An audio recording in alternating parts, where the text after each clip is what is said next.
来关心经济部长郭志辉上任了后，昨昏和媒体见面的时，伊是表示，伊保证台湾伫2030年进前供电袂无问题。伊嘛讲，伊有去了解台电即马供电的情形，今若针对核电厂这部分，伊是强调讲，核三厂已经超过换执照的申请期限，总共执照到期，按照目前的法律，就是袂使阁继续碰。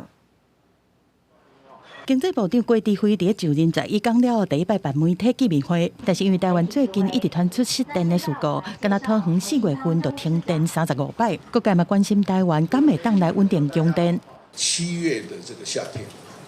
第二个是10月，10月份我们有预计把那个碳，我们要减碳，所以我们把那个用碳发电的机组要把它下降下来，以我们目前所拥有的电力，所有供给的电力是不会缺的。郭志辉挂保证台湾袂欠电，为了稳定供电，会先找出高风险地区，包括用电成长户数增加的区域、台电的设备较旧的区域，还有人口成长区。对这台电回应讲，会加速来换电的设备，避免外力因素影响供电。外界嘛关心，为了稳定供电，核三厂1号机7月敢会延役？核三厂它也这个超过法定执照换发申请的这个期限。即使我今年7月停了这个机器，它也要3年以后才能够让我启动，这个是世界的一个标准，也要核安会同意。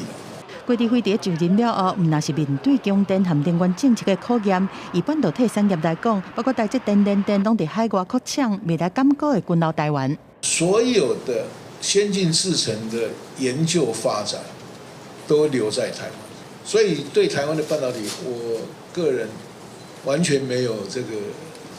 担心的。主要是因为我们有半导体，而且做得比别人好。我们的 AI server 全世界80%-90%都台湾生产的，这2个产业啊，会让台湾再吃50年。对台湾未来经济发展，郭志辉是带出境外关内和境内关外2大概念，除了让台湾厂商行向全世界，嘛爱带领世界行入来台湾，希望开拓台湾经济新局面。记者综合报道。